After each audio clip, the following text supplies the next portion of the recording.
भाविकाची आवडी देवा,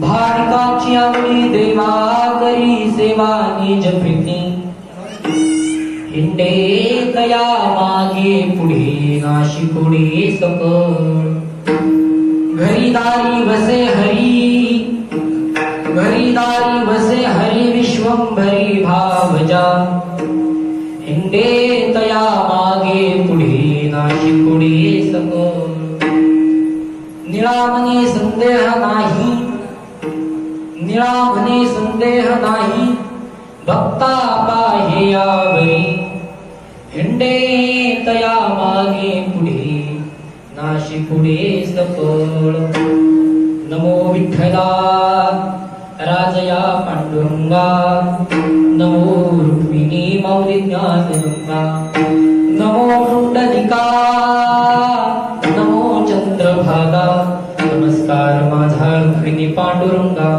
समचरण सरोजम सांद्र नीलापुराभं, जगन्निहित पाणिं मंडनं मंडनानां, तरुण तुलसी माला कंधरं कंजनेत्रं, सदय धवलहासं विठ्ठलं चिन्तयामि, पाण्डुरङ्गा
त्यांच्या कृपादाने कथेचा विस्तारू बाबाजी सद्गुरुदास तुका अलंकापुरी रम्य सिंहासनस्थं पदाम्भोज तेजस्फुरति प्रदेशं विधीन्द्रादिदेवै सदा स्तूयमान समाधिस्थमूर्तिं भजे ज्ञानदेवम् ओम नमो ज्ञानेश्वरा करुणाकरा दयाळा तुमचा अनुग्रह धनु पावन झालो चराचे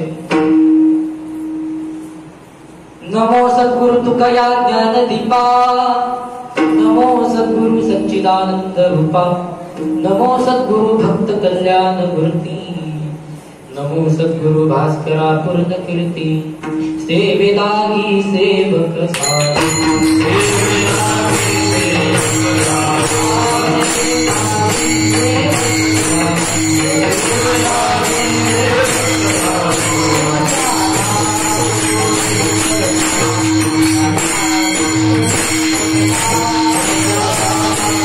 Thank you.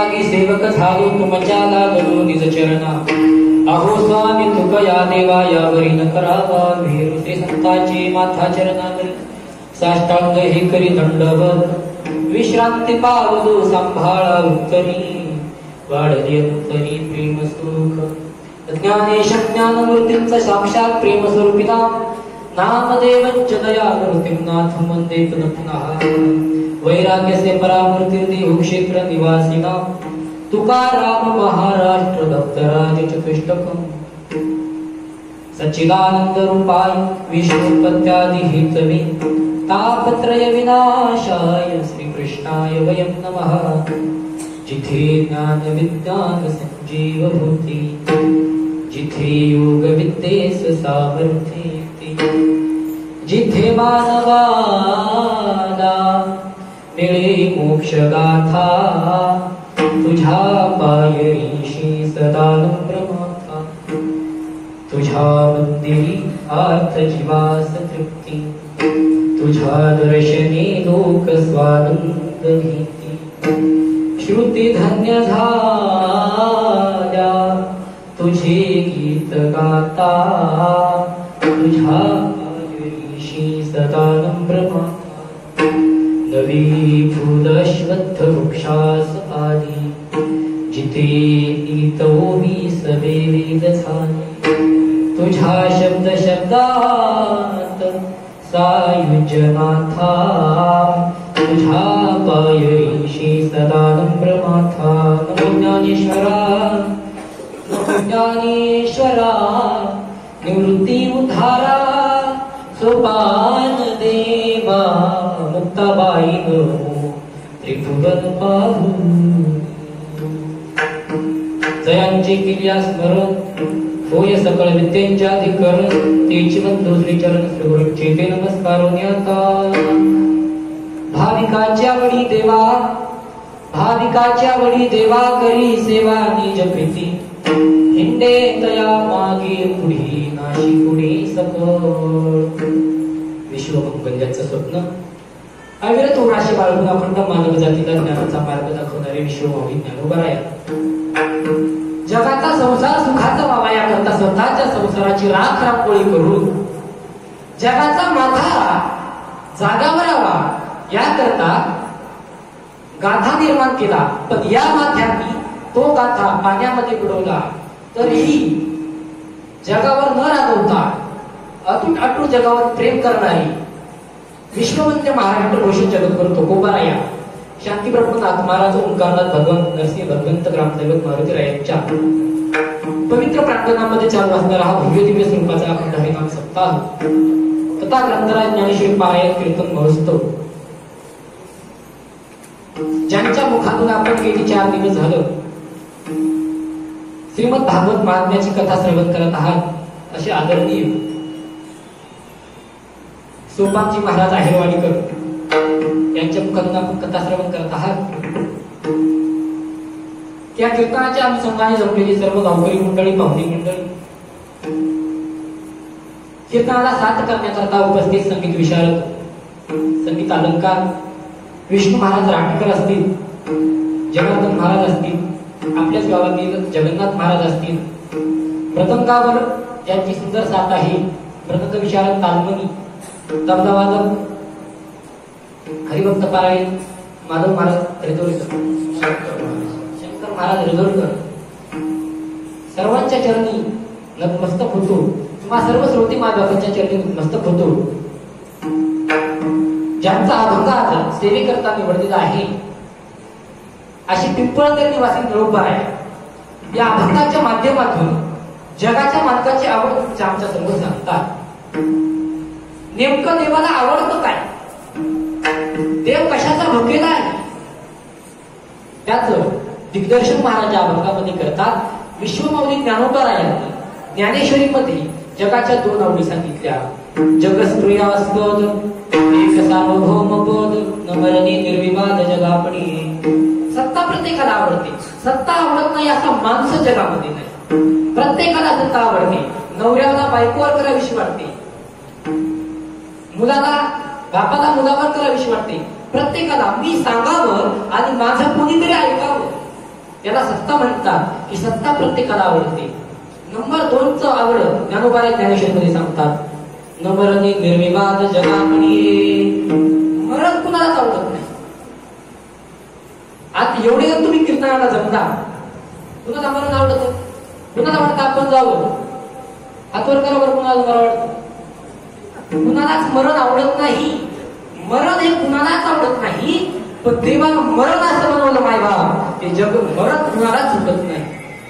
मौत जब तुझको आवाज देगी, घर से बाहर निकलना पड़ेगा. काय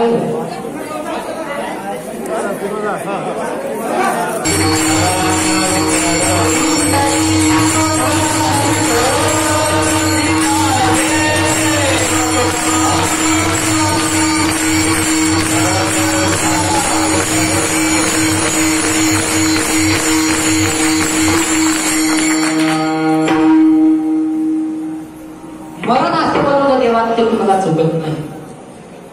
जिंदगी एक किराए का घर है, एका ना एक दिन बदलना पड़ेगा.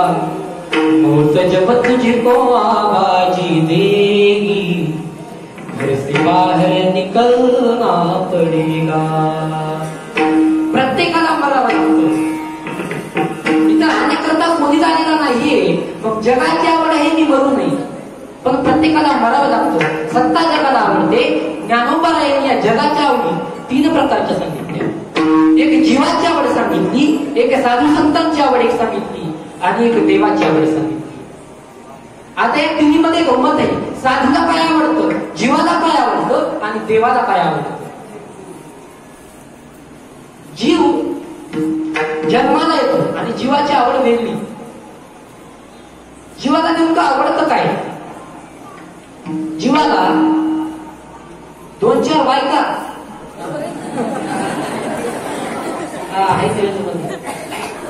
एक बायको, 2 शेवटी पोरं, कुठली मोटरसायकल. वाढावे संतान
वाढावे संतान गृही भावे धनधान्य, त्याने खामे बरे असावे सदैव हे करी हाव संसारी.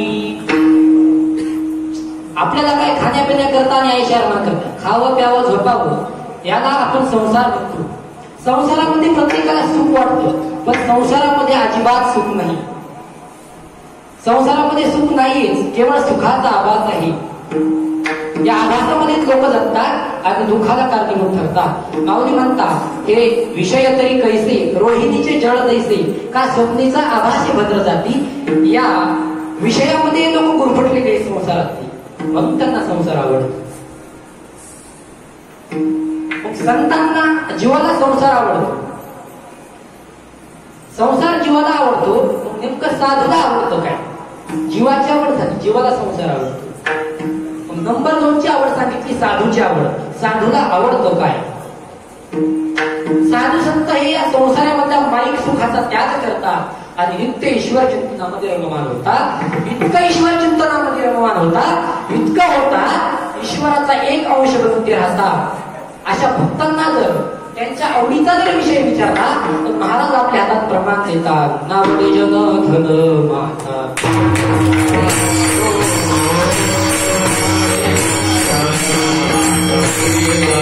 Thank you.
भक्तांना जर विचारलं तर भक्त सांगतात ना वडे जन धन माता पिता.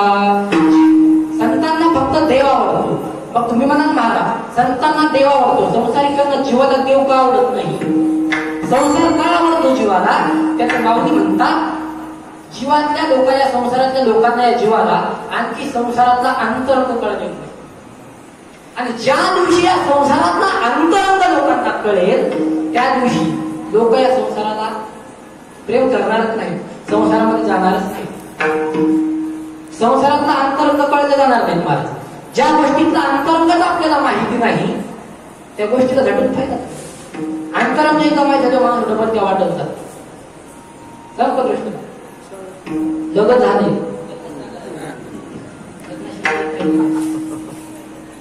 लग्न झालं, सासूचा आवडता जावई सासरवाडीच्या वेळेला पोरगी म्हणते आई माझ्या नवऱ्याला चपात्या जमत नाही, पातळ चपात्या करतात, अजिबात चपात्या खात नाही, म्हणजे दुसरं काहीतरी करा. तर गौऱ्या खाते काय? त्या बाईने चांगला स्वयंपाक जेवायला केला, पुरी भाजी. घरी काय असं म्हणत होती पोरगी माझी खाती घेत. एक पोरगी अशी नाराज झाली, बाप कधी तुला काय नाराज झाला? नंबर एक नवरा भेटलाय म्हणजे नवर ते मला आवडत नाही, हसल्यावर आलं तर दिसते, त्यामुळे मी जात नाही. तू त्याच्याकडे हसणार नाही, कशाला हसणार नाही? तू नाही हसणार नाही म्हणत. जावाई जेवायला आला, त्या आईला त्या पोरीला विचारलं तुझ्या नवऱ्याला नेमकं आवडतंय काय? ती म्हणती याला शिरा आवडत नाही, हे गुलाबजामुन रोज खाते, मी तालुक पण दिलं, याला आवडते काय? ती म्हणजे आई एक काम करते बासमती करून दे.